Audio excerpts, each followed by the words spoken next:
Hello friends, मैं हूं Garima Verma. Welcome to my YouTube channel Garima maths classes. Guys, आज हम बात करने वाले हैं बीएससी एग्रीकल्चर की बुक एलिमेंट्री मैथमेटिक्स के अंदर चैप्टर नंबर 1 यानी कोऑर्डिनेट ज्योमेट्री यानी निर्देशांक ज्यामिति। इसकी एक्सरसाइज नंबर 1 के कुछ क्वेश्चंस को यहाँ पर हम डिस्कस करने वाले हैं और 24 से इस वीडियो को हम लोग स्टार्ट करेंगे। लेकिन इससे पहले कि जितने भी क्वेश्चंस हैं, इनका जो बेस है और भी अदर चैप्टर की जो वीडियोस हैं गाइस, वो सब मैंने अपलोड किया हुआ है। आप मेरे प्लेलिस्ट में जाकर के, आप मेरे चैनल पर जाकर के उसको देख सकते हैं और उनसे आप पूरी हेल्प ले सकते हैं। साथ में गाइस, आप हमारे टेलीग्राम पर भी जुड़ सकते हैं, जिसका लिंक मैं आपको हमारे डिस्क्रिप्शन बॉक्स में दे रही हूँ। वहां जाकर के आप हमारे टेलीग्राम से जुड़ सकते हैं, जहां पर इन सबका आपको PDF मिलेगा। ठीक है, आप कोई अगर क्वेश्चन पूछना चाहें वहां से आप हमसे पूछ सकते हैं। अदर भी कोई क्वेश्चन होगा तो आप वहां से जाकर हमसे कांटेक्ट कर सकते हैं। तो गाइस, बने रहिए इस वीडियो के लास्ट तक हमारे साथ। और चलिए स्टार्ट करते हैं आज इस वीडियो को। देखिए, क्वेश्चन नंबर 24 में आपसे क्या बोला है। इसने बोला है किसी ऋजु रेखा के एक सिरे के निर्देशांक ये हैं और मध्य बिंदु के निर्देशांक ये हैं। तो दूसरा जो पॉइंट हो, हमें उसके भी निर्देशांक पूछ रहा है। देखिए, एक ऋजु रेखा का मतलब एक सरल रेखा, यानी ये आपकी एक सरल रेखा हो गई। ठीक है, नाम हमने रख दिया इसका A और B। इन्होंने कहा है कि सरल रेखा का एक निर्देशांक, एक सिरे के निर्देशांक, देखो दो सिरे हुए, एक ही और एक ही, तो एक सिरे के निर्देशांक आपके पास 6 और 4 है, माइनस के 6 और 4। मध्य बिंदु दे दिए, मध्य बिंदु बिल्कुल एग्जैक्ट आपके बीच में बैठेगा, मैंने माना R। कितने पॉइंट है इसके, माइनस के 4 माइनस के 2। तो दूसरे सिरे के निर्देशांक आपसे पूछे जा रहे हैं, यानी XY आपसे पूछा जा रहा है। देखिए कितना सिंपल क्वेश्चन है। हमें ये चीज पता है, जब मध्य बिंदु होता है उसके निर्देशांक क्या होते हैं। देखो, मध्य बिंदु का मतलब जब ये डिस्टेंस इसके बराबर होता है, दोनों हमारे पास इक्वल होंगे, तो हमारे पास क्या डिस्टेंस होता है, यानी इसके पॉइंट हमारे पास क्या होंगे, x1 plus x2, x1 plus x2 बटे दो है गाइस, ठीक है ना, बटे 2। और ऐसे ही y1 प्लस y2 बटे 2, ये हमारे पास उसके कोऑर्डिनेट होते हैं। तो बस यही फॉर्मूला हमें यहाँ पर अप्लाई करना है और हमें उसको फॉर्मूले को अप्लाई करके क्वेश्चन को सोल्व कर देना। तो देखिए, हमें पता है कि R जो है, R मध्य बिंदु है, R मध्य बिंदु है, तो R के निर्देशांक क्या होंगे। अगर वो मध्य बिंदु है, हमें पता है कि x1 x2 बटे 2, y1 y2 बटे 2, राइट। अगर मैं इसको x1 y1 मान लू और ये आपको x2 y2 मान लू, तो आपके पास पॉइंट्स क्या बन गए, माइनस के 6 प्लस x बटे 2 और y1 कितना आपके पास 4 प्लस y बटे 2। ठीक है, क्वेश्चन के अकॉर्डिंग आपके पास जो निर्देशांक है, यानी कि जो r के जो पॉइंट्स हैं, ये तो मेरा इस, देखिए r के जो ये पॉइंट्स निकल के आई हैं वो तो इन पॉइंट्स के अकॉर्डिंग आए, लेकिन रियल में हमें पॉइंट्स हमें दे रखे कि मध्य बिंदु ये है। तो मध्य बिंदु हमारे पास है कितने, माइनस के 4 और माइनस के 2। ठीक है, यहां से हम क्या करेंगे, देखिए ये x का पॉइंट है, ये x का पॉइंट है, तो कंपेयरिंग कर देंगे। तो लिखेंगे यहां से तुलना करने पर,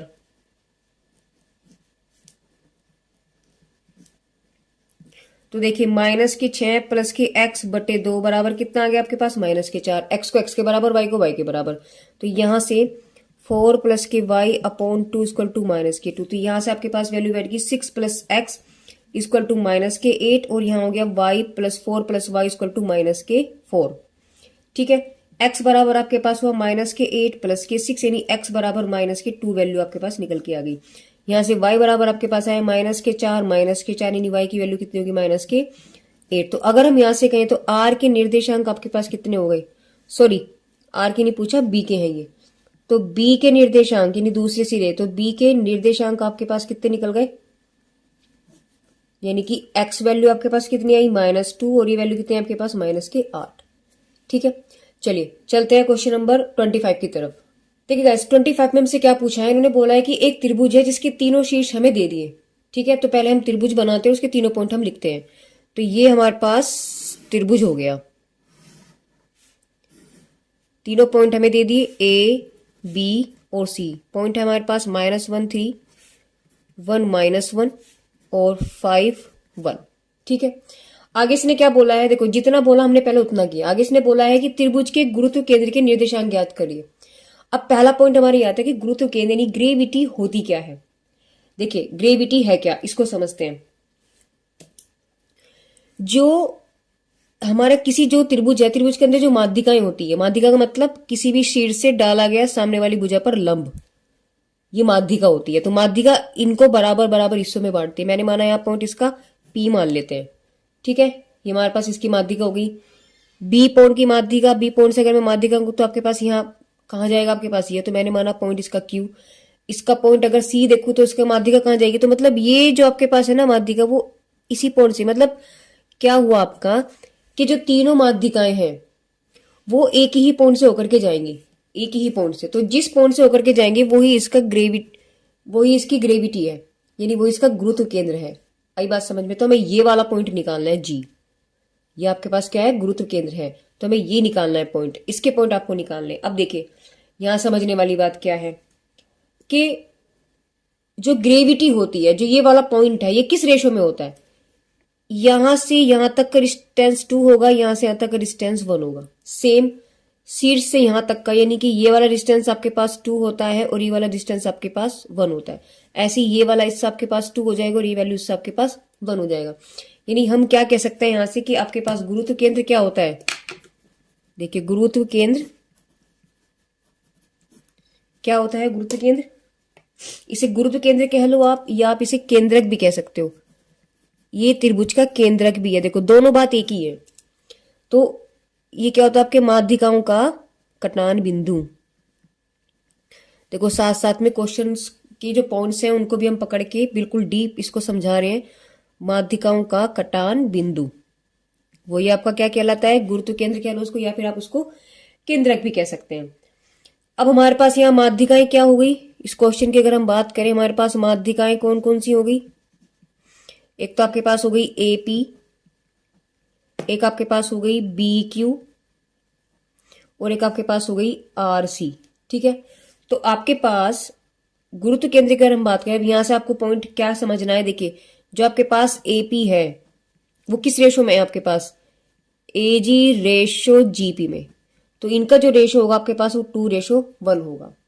आई बात समझ में? बस एक ये समझने वाली बात यहां पर थी, ये आपका पॉइंट था जो समझने वाला था। अब ये आपको अगर पता है तो क्वेश्चन हो जाएगा, अदरवाइज ये फिर नहीं होगा। हमें तो सिर्फ G चाहिए, चाहे आप इस पॉइंट से निकाल लो, इससे निकाल लो, चाहे इससे निकाल लो, ठीक है। तो अब क्या करेंगे हम लोग इसमें, यानी एक तरीके से आपके पास फिगर कुछ ऐसा बनेगा कि ये वाला पॉइंट और ये वाला पॉइंट, समझ रहे हो। आपको क्या करना है, यानी हमें ये वाला पॉइंट चाहिए तो हमने इसको सब कुछ भुला दिया और सिर्फ इस लाइन को ले लिया AP को। तो A और ये आपके पास होगी P, A के पॉइंट हमें कितने दे रखे, -K1 और 3। यहां कहीं जाकर के आपके पास पॉइंट G है, इसका पॉइंट हमने मान लिया X और Y, राइट। और ये ऊपर वाला रेशियो देखो, AG कितना आपके पास 2 है और नीचे वाला हिस्सा आपके पास 1 है, क्योंकि ये इस रेशियो में होते हैं। आई बात यहां तक क्लियर, समझ में?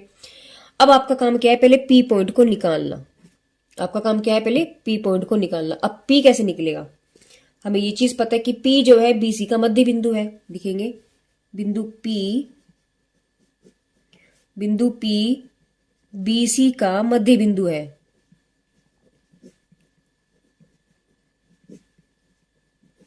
तो P के निर्देशांक क्या निकल गए आपके पास भाई, x1 + x2 बटे 2, लिख लीजिएगा, x1 + x2 बटे 2, y1 + y2 बटे 2, ये तो होता है। तो यहां से आपके पास आप इसको x1 मान लीजिए, ये y1 हो जाएगा, ये x2 है और ये आपके पास y2 है। तो वैल्यू क्या निकल गई आपके पास, 1 + 5/2 -1 + 1/2। दैट मीन्स P के पॉइंट आपके पास क्या आ गए, 6 का मतलब 3 और दूसरा आपके पास 0। तो ये पॉइंट आपके पास आ गया 3 0। तो आपको अब से P वाला पॉइंट निकालना। अब हमारा काम है पॉइंट G को निकालना। तो लिखेंगे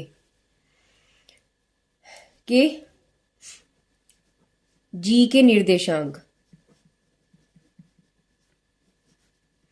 अब G के निर्देशांक देखिए, हमने आपको बताया था कि ये इंटरनली आपके पास बना है, नहीं ये अंतः विभाजन बन रहा है। देखिए ये वाला अंतः विभाजन बन रहा है क्या, देखो इसकी शक्ल कुछ ऐसी बन रही है क्या, PQ यहाँ AP है, बीच में कहीं R है, यहाँ कहीं आपके पास R है, तो यहाँ कहीं R है, एक M है, एक N है। देखो रेशो आपके पास क्या है, M और N डिफरेंट डिफरेंट है, ठीक है ना। तो पॉइंट्स आपके पास क्या होते थे कि M x2 plus N X one बटे दो, वो सॉरी बटे एम प्लस एन। और वाई वाले पॉइंट में क्या हो जाता था, M Y two plus N Y one upon M plus N. तो बस ये वाला फॉर्मूला आपको यहाँ अप्लाई करना है। तो यहाँ आपके पास क्या हो जाएंगे, यानी आपके पास जी के पॉइंट्स आपके पास क्या हो जाएगा, M X two N X one upon M plus N, M Y two plus N Y one upon M plus N. तो यहां से अगर हम देखें तो आपके पास देखिए, आप यहां से क्या देख सकते हैं कि एम की वैल्यू आपके पास कितनी होगी 2, एन कितनी वैल्यू होगी 1।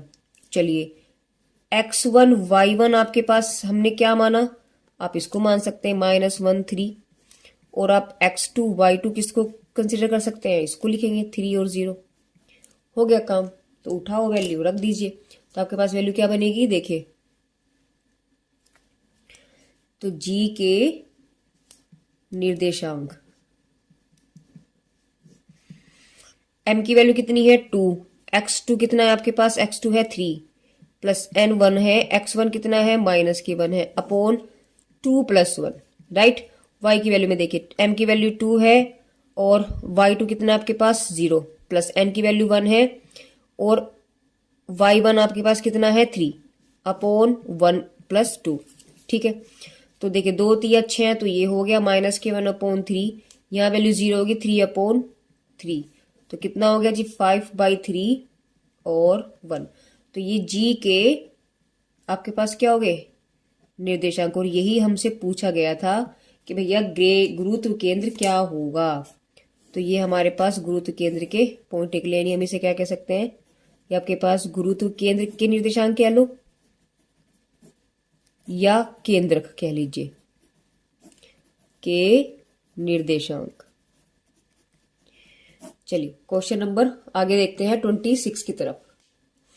क्वेश्चन नंबर 26 भी सेम 25 की तरह है, बस फर्क सिर्फ इतना है कि वहां पॉइंट आपको किस तरीके से दिए गए थे, -1 3 1 -1 5 1, लेकिन यहाँ आपको पॉइंट इस तरीके से 1 2 3 में नहीं है, आपको x1 y1 के फॉर्म में दिया। यानी ये वाली पॉइंट तो आपके पास सोल्व हो सकते थे, बट ये आपके पास सोल्व नहीं हो सकते। तो ये जब आंसर आएगा वो एज इट इज में ही आएगा। तो देखिए कैसे निकलेगा, मेथड यही होगा आपके पास। इन्होंने भी क्या बोला इस क्वेश्चन में कि गुरुत्व केंद्र के निर्देशांक ज्ञात करने की जी की वैल्यू निकालनी है, जबकि त्रिभुज के पॉइंट आपके पास ये और ये है। तो पहले हम क्या करेंगे, त्रिभुज बनाएंगे। इसका नाम दिया हमने ABC, पॉइंट रखे यहाँ पर x1 y1 x2 y2 और x3 y3, ठीक है बात। और अब क्या काम है हमारा, इसका गुरुत्व केंद्र निकालना। तो गुरुत्व केंद्र कहाँ होगा, देखिए ये इसकी माध्यिका, ये इसकी माध्यिका और ये सी से जाने वाली माध्यिका। नाम हमने रखा PQR, और ये जो हमारा जहां तीनों पॉइंट कट गए उसका नाम हो गया हमारे पास G। ये डिस्टेंस हमें पता है 2 होता है, ये डिस्टेंस हमें पता है 1 होता है, राइट। तो अब क्या करने वाले हैं, सबसे पहला काम हमें G निकालना है। तो G के लिए मुझे पहले क्या करना पड़ेगा, जैसे सेम हमने वहां फिगर बनाया था किस तरीके से कि इसको हम ऐसे बना सकते, सबको भूल जाओ AP लिखो। तो AP की लाइन हमारे पास कुछ ऐसे बनेगी और यहाँ कहीं हमारे पास G है। इसके पॉइंट आपके पास x1 y1 है और ये पॉइंट आपके पास पता नहीं है, ये हमने माना x और y। ये रेशो आपके पास 2 होगा और ये रेशो आपके पास 1 होगा। तो पहला काम मेरा क्या है, P के पॉइंट्स को निकालना। तो जब हम P के पॉइंट्स निकालेंगे, हमें पता है कि P मध्य बिंदु है किसका, BC का। तो लिखेंगे बिंदु P BC का मध्य बिंदु है। जब मध्य बिंदु हुआ तो P के निर्देशांक आपके पास क्या हो जाएंगे, x1 प्लस x2 बटे 2, ये तो होता है। तो यहाँ x1 कितना है, x2 है। भाई क्या होता है फॉर्मूला, देखिए ना, निर्देशांक क्या होते हैं, x1 प्लस x2 बटे 2, y1 प्लस y2 बटे 2 मध्य बिंदु के। तो यहाँ x1, इसको x1 मानेंगे, ये y1 मानेंगे, ये x2 है, ये y2 है, ठीक है। तो आपके पास x1 कितना हो गया x2 और x2 कितना है आपके पास x3, तो बटे 2, y2 प्लस y3 अपॉन 2। तो ये आपके पास बस, अब ये सोल्व नहीं हो सकते, ये तो नहीं रहेंगे। P के निर्देशांक तो आपके पास निकल गए, ठीक है। अब इसको लिखने की जरूरत नहीं क्योंकि बहुत बड़ा पॉइंट बैठेगा, इसको हम यहाँ लिख नहीं रहे। तो आपके पास पॉइंट ये निकल गया, यानी कि ये वाला जो पॉइंट है आपके पास ये है। अब आपको निकालना है G के निर्देशांक। तो G के निर्देशांक के लिए फॉर्मूला तो वही है, कौन सा, देखिए G के निर्देशांक M X two plus N X one upon M plus N, M Y two plus N Y one upon M plus N. सही है बात। तो अब इसमें हमने क्या किया देखिए,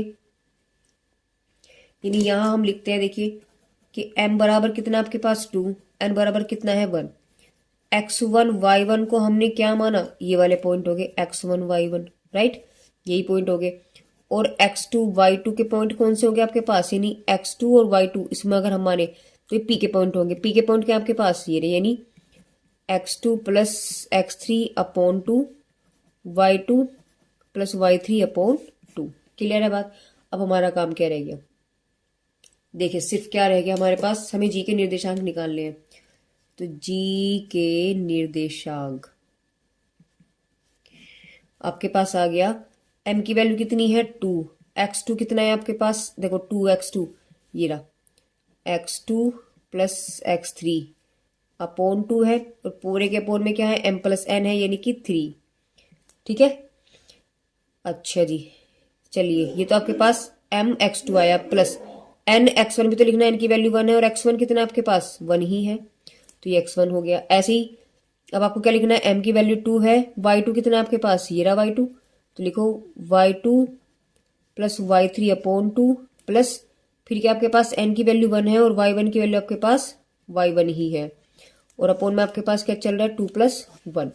तो अब देखिए कितना सिंपल क्वेश्चन बन गया, 2 से 2 कैंसिल, 2 से 2 कैंसिल, ऊपर क्या बचा आपके पास x1 plus x2 plus x3 upon 3, y1 plus y2 plus y3 upon 3, और यही आपके पास क्या है, जी के निर्देशांक है।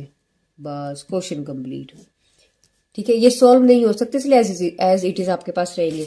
इस वाले क्वेश्चन में सॉल्व हो सकते तो हमने सॉल्व इसको कर दिया, बस इतना फर्क है, बाकी मैथड वो का वही है। ठीक है, तो एक बार फिर से हम इसको समझते, देखिए पॉइंट हमें दिए हैं x1 y1 x2 y2 x3 y3। पहला काम मेरा क्या था कि हमने एपी को लिया, तो एपी को मैंने ऐसे लिख लिया जिससे समझ में आए, कहीं कोई इसका ग्रेविटेशन कहाँ बैठेगा, कहीं इधर बैठेगा 2 पे, 2 और 1 के रेशो पे, तो यहाँ आ गया आपके पास जी, इसका पॉइंट आपके पास x1 y1 है, इसको मैंने xy माना, और ये पॉइंट हमने निकाला p क्या है, बीसी का मध्य बिंदु है, तो हमने पहले p को निकाला मध्य बिंदु मानते हुए। मध्य बिंदु का फॉर्मूला होता है x1 plus x2 plus y1 plus y2 बटे 2। तो यहाँ x1 y1 आपके पास x2 y2 है, और x2 y2 आपके पास y3 x3 y3 है। यहाँ वैल्यू उठाई, जी के निर्देशांक निकल गए, अब सॉरी p के निर्देशांक निकल गए। अब हमें जी के निकालना है। जी का फॉर्मूला क्या होगा, जब हमें रेशो गिवन होता है तो formula m x2 plus n x1 होता है अपॉन m1 प्लस n, और m y2 plus n y1 upon m plus n। ये हमारे पास तब होते हैं पॉइंट जब हमारे पास कोई एक रेशो के विरुद्ध में हमें एक अदर पॉइंट दिया हो जो बीच में कहीं होता है, इंटरनली होता है। तो यहां से देखिए ये x1 y1 हो गया, और ये आपके पास x2 y2 हो गया, और ये आपके पास m और n हो गया। सारी वैल्यू उठाई इसमें रखी, तो आपके पास काट पीट के आंसर सीधा क्या बचेगा, यानी जी के निर्देशांक आपके पास क्या हो गए, x1 plus x2 plus x3 upon 3, y1 plus y2 plus y3 upon 3। चलिए नेक्स्ट क्वेश्चन की तरफ चलते हैं। क्वेश्चन नंबर 27 में आपसे क्या कह रहा है, देखिए इन्होंने बोला कि एक त्रिभुज है, इस त्रिभुज के निर्देशांक ये हैं। तो पहले तो जो बोला है हम उसको करते हैं।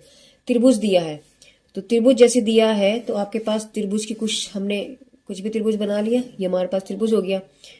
ये ए पॉइंट है, ये बी पॉइंट है, और ये सी पॉइंट है। नाम हमने रखा है, पॉइंट रख लीजिएगा 2 3, और आपके पास -2 और 2 हो गया। उसके परिकेंद्र की निर्देशांक ज्ञात करना है। अभी तक हमसे पूछा जा रहा था गुरुत्व केंद्र, अब बोला है इसने परिकेंद्र। देखिए पहली बात क्या है कि परिकेंद्र है क्या, पहले इसको देखते हैं। देखिए परिकेंद्र क्या है, परिकेंद्र किसको कहते हैं, देखिए लंबार्धकों का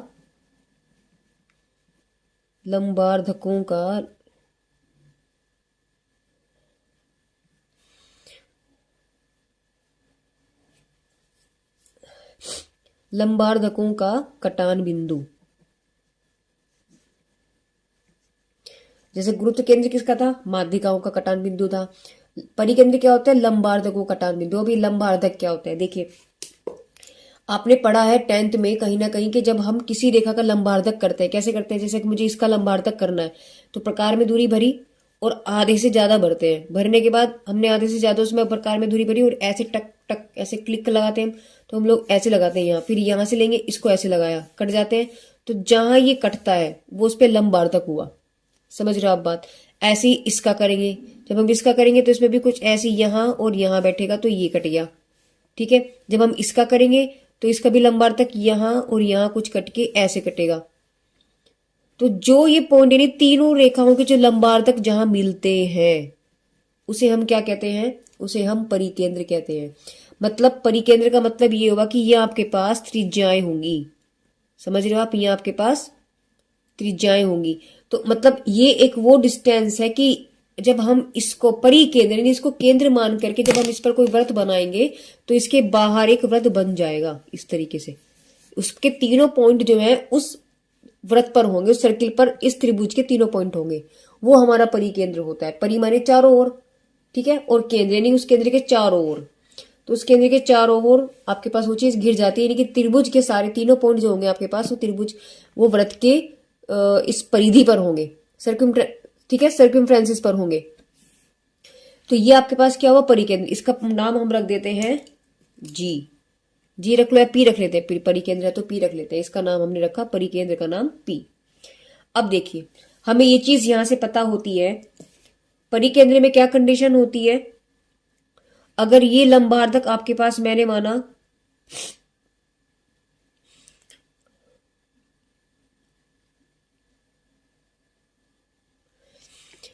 एक लंबार्धक ये है आपके पास, इसको मैंने माना L1, ये लंबार्धक है आपके पास L2 और ये लंबार्धक है आपके पास L3। कई बात समझ में। तो अब जो ये लंबार्धक आपके पास है, यहां से आपके पास ये लंबार्धक जो होते हैं, ये आपके पास लंबार्धक है, तो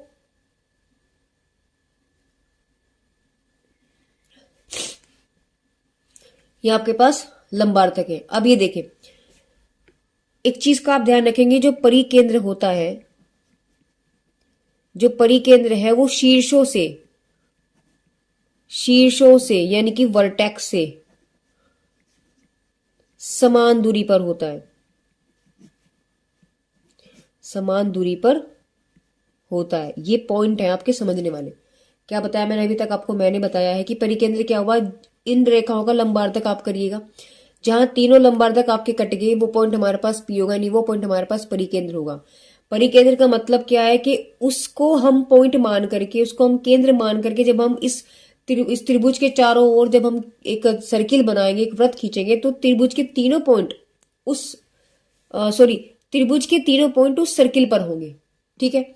और परिकेंद्र की क्या खासियत होती है कि तो परिकेंद्र जो ये वाला पॉइंट है, ये वाले जो डिस्टेंस होंगे आपके पास, देखो ये वाले रेड से दिखाती हूँ डिफरेंट, ये वाले जो डिस्टेंस होगा आपके पास, ये वाला समझ रहे हैं आप, ये वाले शीर्षों से ये सब आपके पास इक्वल होंगे, बराबर होंगे।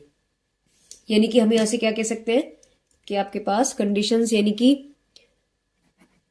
AP बराबर PB बराबर PC होगा। आगे बात समझ में। बस हमें ये कंसेप्ट लगाना है और कुछ नहीं करना है। ये अगर हम कर देंगे हमारे पास आंसर निकल जाएगा, परिकेंद्र के पॉइंट निकल जाएंगे। तो देखिए क्या करेंगे,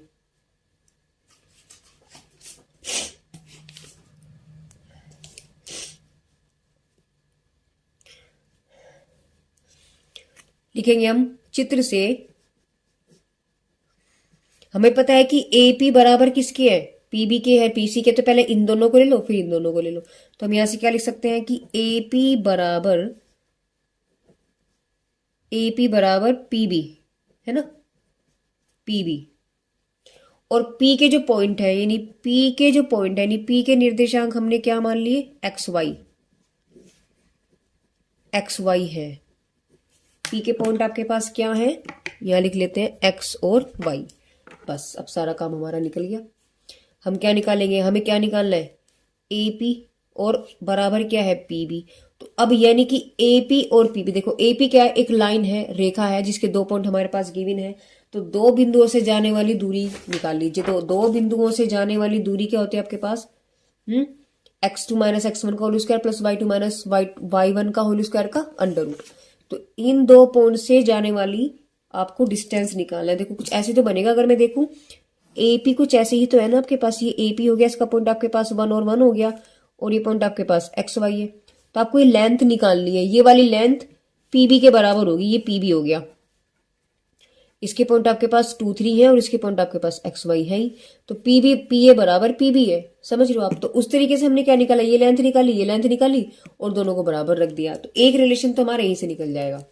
तो जब हम यहाँ, अब हम यहाँ से क्या करेंगे, एपी का डिस्टेंस जब हमने निकाला तो फॉर्मूला तो हमारे पास क्या है, x1 minus sorry x2 minus x1। तो देखो अगर हम इसको माने क्या, ये तो आपके पास x1 है, ये y1 है, ये x2 है, ये y2 है, तो क्या निकल गया आपके पास फॉर्मूला, x2 माइनस x1 यानी x माइनस 1 का whole square plus y minus 1 का whole square is equal to P B का क्या बैठेगा, देखिए ये आपके पास x1 y1, या लिख लेते हैं हम इसको जिससे आप कंफ्यूजन में ना पड़े, ये x1 y1 ये, या इसको आप x2 y2 मान लो और इसको x1 y1 मान लो, तो वही x2 माइनस x1, तो x माइनस के 2 हो गया, x माइनस के 2 का होल स्क्वायर हो गया और प्लस आपके पास y माइनस 3 का होल स्क्वायर का अंडर रूट हो गया। अब आप क्या करेंगे, यहां से दोनों ओर स्क्वायर करने पर, देखिए दोनों ओर वर्ग करने पर, जब आपने वर्ग किया तो आपके पास अंडर रूट कैंसिल हो जाएगा, आपके पास क्या बचेगा, x माइनस 1 का whole square plus y minus का होल स्क्वायर, x माइनस 2 का whole square plus y minus 3 का होल स्क्वायर। अब जब हम इसको सोल्व करेंगे, हमें पता है कि फॉर्मूला क्या होता है, हमें ये पता है कि a माइनस बी का जो होल स्क्वायर होता है, तो आपके पास होता है a square plus B square minus के 2ab, और अगर यहाँ प्लस होगा तो यहाँ आपके पास माइनस, यहाँ प्लस हो जाता है बस, तो ये आपके पास फॉर्मूला होता है। तो इस फॉर्मूले को हम यहाँ अप्लाई करने वाले हैं, समझ रहे हैं आप बात। तो जब हम इसको अप्लाई करेंगे आपके पास क्या बन जाएगा, देखिए एक्स स्क्वायर प्लस 1 माइनस के 2x plus Y square plus 1 minus 2y। अब इस पे अप्लाई करेंगे तो एक्स स्क्वायर प्लस 4 माइनस, देखो 2 दूनी 4, तो 2 दूनी 4 तो 4x हो गया, प्लस इस पे अप्लाई किया तो वाई स्क्वायर प्लस 3 3 9 माइनस 3 दूनी 6y हो गया, एक्स स्क्वायर वाई स्क्वायर तो कैंसिल हो गए। अब सब अड़ंगा इधर, इस सारे को धर लिया तो आपके पास हो गया माइनस 2x, और यहां से x वाली कंडीशन लाओ तो प्लस 4x हो गया, माइनस 2y, वाई वाली कंडीशन लाओ प्लस के 6y हो गया, इज इक्वल टू 4 और 9, तो ये हो गया 4 प्लस 9, यहाँ से 1 और 1 ये हो गए 2, तो यहाँ माइनस के 2 ये वैल्यू आ गई। इसको जब मैंने सोल्व किया आपके पास कितना आ जाएगा, 4 में से 2 गया तो 2x बच गया, 6 में से 2 गया तो आपके पास 4y बच गया।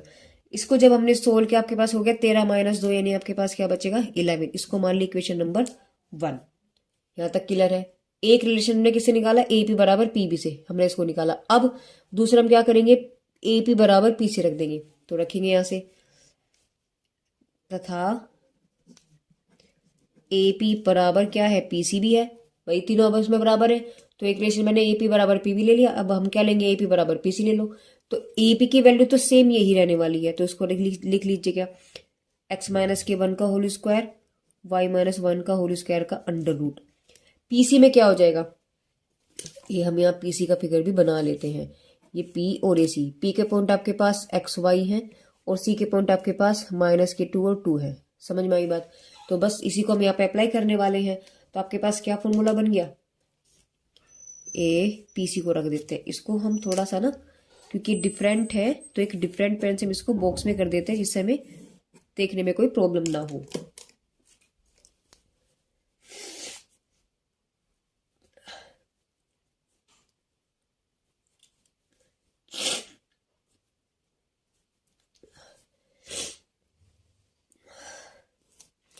पीसी का मतलब क्या हुआ, देखिए इसको हमने क्या माना, इसको हम x2 y2 मान लेते हैं, इसको x1 y1 मान लेते हैं।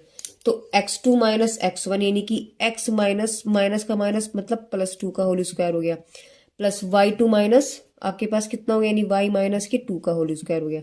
वही दोनों और हमने स्क्वायर किया तो आपके पास क्या हो जाएगा, यानी कि वर्ग करने पर लिखेंगे। तो इसको तो आपके पास ये तो ये बच गया, इसका whole square plus Y minus 1 का whole square is equal to, इसको खोला x प्लस 2 का whole square plus Y minus 2 का होल स्क्वायर। हमने इसका फॉर्मूला खोला, आपके पास क्या बच जाएगा, x square plus 1 minus 2x, ये हो जाएगा आपके पास वाई स्क्वायर प्लस 1 माइनस के 2y। फॉर्मूला हमने ये वाला अप्लाई किया है, सेम जब हम x प्लस 2 पे करेंगे आपके पास हो जाएगा एक्स स्क्वायर प्लस 2 दूनी 4, प्लस वाले में प्लस आता है तो प्लस के 2 ये और 2 ये, तो 2 दूनी 4x प्लस इसका y को खोला तो वाई स्क्वायर प्लस के 4 माइनस 2 दूनी देखो 2 और ये 2 ये, तो 4 आपके पास y आ गया। Same X square Y square आपके पास कैंसिल हो गया। देखिए माइनस के 2x, यहाँ के आपके पास माइनस के 4x हो गया, माइनस के 2x, सी माइनस के 4y इधर आके क्या हो गया प्लस के 4y हो गया, इज इक्वल टू 4 और 4 8 तो ये है, और 1 और 1 माइनस के 2 आपके पास ये वैल्यू आ गई। यानी यहाँ से आपके पास वैल्यू बचेगी माइनस के 6 तो ये हो गया, और आपके पास प्लस के 2y ये हो गया, इक्वल टू में आपके पास 6 बचा। चाहो तो आप इसे 2 से डिवाइड कर लो, तो जब 2 से हमने डिवाइड किया आपके पास बचा माइनस के 3x प्लस के y is equal to 3, equation number 2। इतना काम हमारे पास हो गया। अब हमारा काम क्या रहेगा, सिर्फ इन दो इक्वेशंस को हमें सोल्व करना है।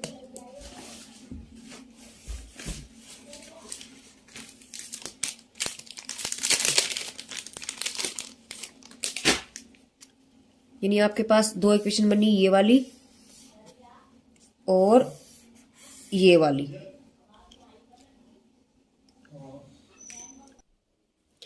अब दोनों इक्वेशन को हमें क्या करना है, बस सोल्व करना है। तो हम लोगों ने क्या किया, लिखेंगे यहाँ समीकरण 1 तथा 2 से, तो लिखिएगा 2x plus 4y is equal to 11। दूसरी आपके पास क्या है 3x plus y is equal to 3।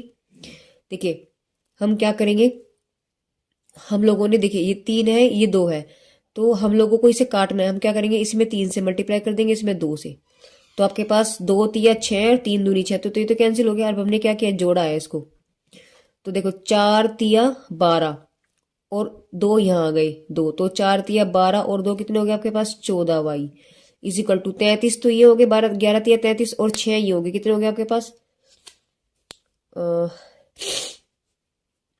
यानी कि 33 तो ये हो गए आपके पास और 6 ये यानी कि 39, तो y की वैल्यू आपके पास कितनी आएगी 39/14। ये तो आपके पास y ने वैल्यू दे दी। अब y की वैल्यू को उठाओ किसी भी इक्वेशन में रख दो, तो लिखेंगे पुट, यानी लिखेंगे y का मान समीकरण 1 में। जब आप 1 में रखेंगे आपके पास आ जाएगा 2x plus 4 into 39/14 is equal to 11, यानी कि 2x is equal to 11 minus के, तो जब हमने इसकी मल्टीप्लाई करी आपके पास कितना आया 156/14। इसका जब हमने एलसीएम लिया तो आपके पास 2x बराबर क्या बचेगा, देखिए नीचे आ गया 14 की 11 में मल्टीप्लाई करेंगे, 14 में 11 की मल्टीप्लाई करेंगे आपके पास आ जाएगा, तो आपके पास आ जाएगा 154 माइनस के 156, यानी आपके पास x की वैल्यू कितनी बची माइनस के 2/14 और 2 से 2 कैंसिल, यानी x की वैल्यू आपके पास कितने की माइनस के 1/14। तो ये आपके पास x की वैल्यू आ गई। यानी कि हम क्या कह सकते हैं कि आपके पास जो परिकेंद्र के पॉइंट है, यानी आपके पास जो परिकेंद्र आया है, परिकेंद्र के पॉइंट आपके पास क्या गया, देखो x की वैल्यू कितनी आई आपके पास माइनस के 1/14 और y आपके पास कितना आया है 39/14। ठीक है, तो ये आपके पास आंसर आ गया निकल के। ठीक है, एक बार फिर से समझते हैं कि इसमें क्वेश्चन में क्या किया हमने। देखिए परिकेंद्र का मतलब ये था कि जो लाइंस होती हैं उनका क्या होता है लंबार्धक, तो लंबार्धक आपके पास जहां तीनों लंबार्धक आपके पास मिले, जो परपेंडिकुलर्स होते हैं वो जहां कटते हैं,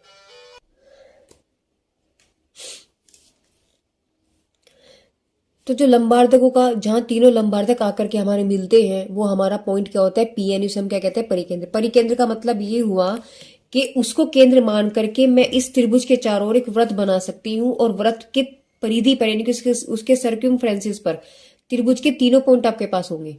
त्रिभुज के तीनों जो पॉइंट आपके पास है वो एक वृत्त के जो सर्क्यूमफ्रेंसेस है यानी कि जो उसकी परिधि है उस पर होंगे। ठीक है, दूसरी बात परिकेंद्र का मतलब परिकेंद्र जो होगा, ये जो पी पॉइंट है जो ये परिकेंद्र है, जो शीर्ष है हमारे, जो वर्टेक्स है हमारे, उनसे समान दूरी पर होगा। दैट मीन्स ये वाली डिस्टेंस ये और ये सब बराबर होगी। बस ये इसका कंसेप्ट है कि आपके पास ये कंडीशन होगी।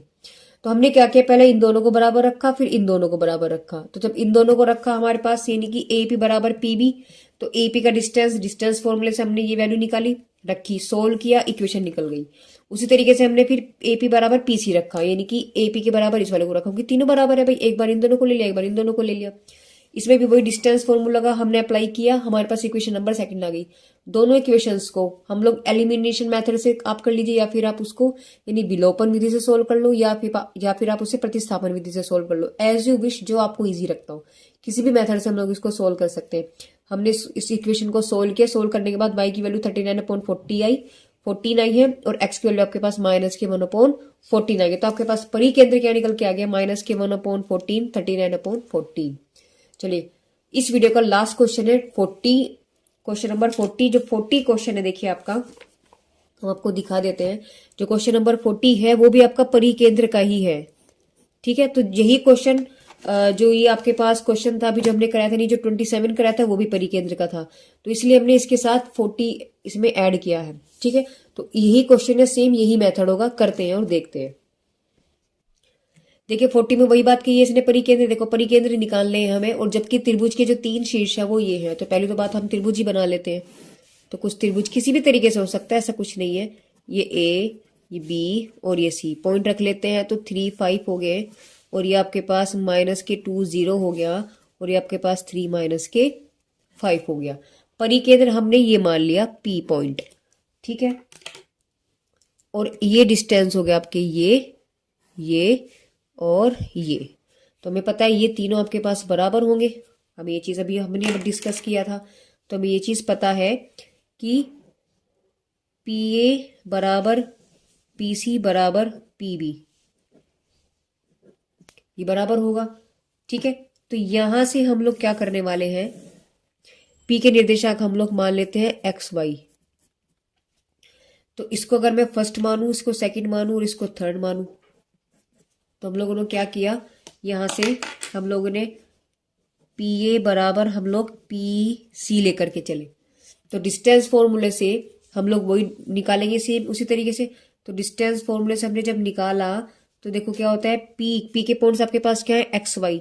तो X माइनस हो जाएगा प्लस Y माइनस हो जाएगा। देखो X2 माइनस X1, तो हमने क्या निकाला, PA। तो X1 Y1 ये है, X2 Y2 ये है। तो X2 में से X1 गया, यानी -3 का स्क्वायर। Y1 में से Y2 में से Y1 गया, तो 5 का whole square is equal to. Same condition आपके पास PC में हो जाएगी। तो P के पॉइंट तो आपके पास X माइनस है ही, और ये आपके पास Y माइनस है ही, और C के पॉइंट आपके पास क्या है, 3 और 5, 3 - 5। तो 3 X में से घट जाएगा और ये +5 हो जाएगा, ठीक है। दोनों ओर वर्ग करने पर तो हम लोग इसको क्या करेंगे, अंडर रूट हमारे पास हट जाएगा, हमारे पास डायरेक्ट वैल्यू बचेगी ये -5 का whole square is equal to X - 3 का होल स्क्वायर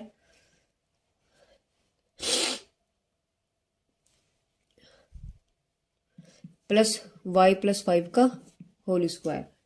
तो यहां से अगर हम देखें, देखो सब कुछ आप एक तरफ ले आइए, तो आपके पास बचेगा -3 का होल स्क्वायर, और इसको उधर लिया तो -X - 3 का होल स्क्वायर प्लस Y - 5 का होल स्क्वायर प्लस Y + 5 का होल स्क्वायर इक्वल टू 0। देखो ये दोनों सेम है, आपकी कैंसिल हो गई। यहाँ से क्या वैल्यू निकल गई, फॉर्मूला खोलेंगे तो X² फॉर्मूला वही वाला कौन सा, अभी जो हमने लास्ट डिस्कस किया था, A + B का whole square is equal to A² + B² + 2AB। और अगर ये वैल्यू माइनस होती है तो आपके पास ये वैल्यू माइनस होती है। बस इसी फॉर्मूला को अप्लाई करने वाले हम लोग यहाँ पर हैं।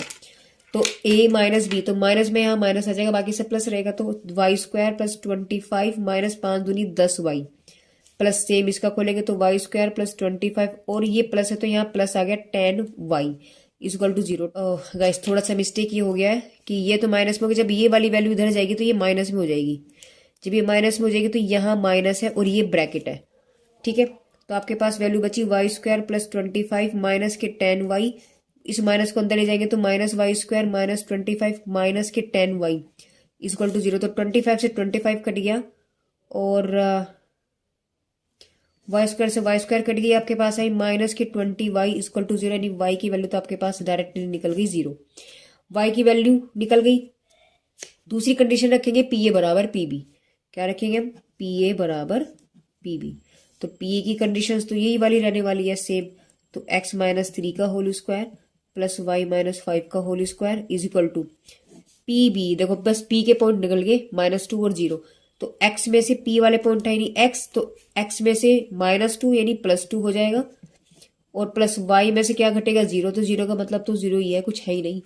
और यहां से हमने क्या किया, दोनों ओर वर्ग करने पर जब वर्ग किया तो आपके पास अंडर रूट हट गया, तो आपके पास बचा x -3 का होल स्क्वायर प्लस y -5 का whole square is equal to x +2 का होल स्क्वायर प्लस y का स्क्वायर। फॉर्मूला खोलेंगे तो x स्क्वायर प्लस 3 3 9 -3 दूनी 6x प्लस, देखो ये वाला फॉर्मूला अप्लाई किया मैंने, यहाँ पर माइनस वाले में माइनस आएगा, प्लस वाले में प्लस आएगा।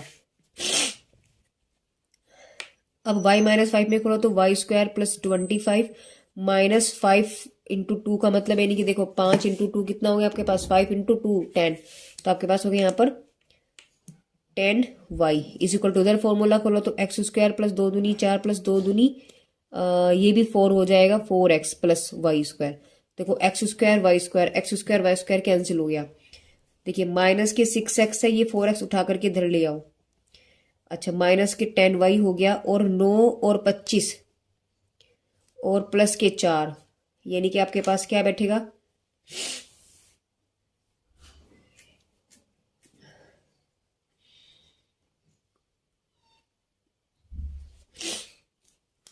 तो प्लस आपके पास हो गया 9 प्लस आपके पास बचा यहाँ 25, और ये 4 इधर आके माइनस हो गया बराबर 0। देखिए ये 9 और ये 25 सेम एज इट इज रहा, और माइनस के 4 इधर आके हो गया। इसको जब हम सोल्व करेंगे आपके पास इक्वेशन क्या बन जाएगी, इक्वेशन आपके पास बन जाएगी, देखिए 6x 6 नहीं 6 और 6 आपके पास हो गए 12, तो आप यहाँ लिखेंगे माइनस के 12।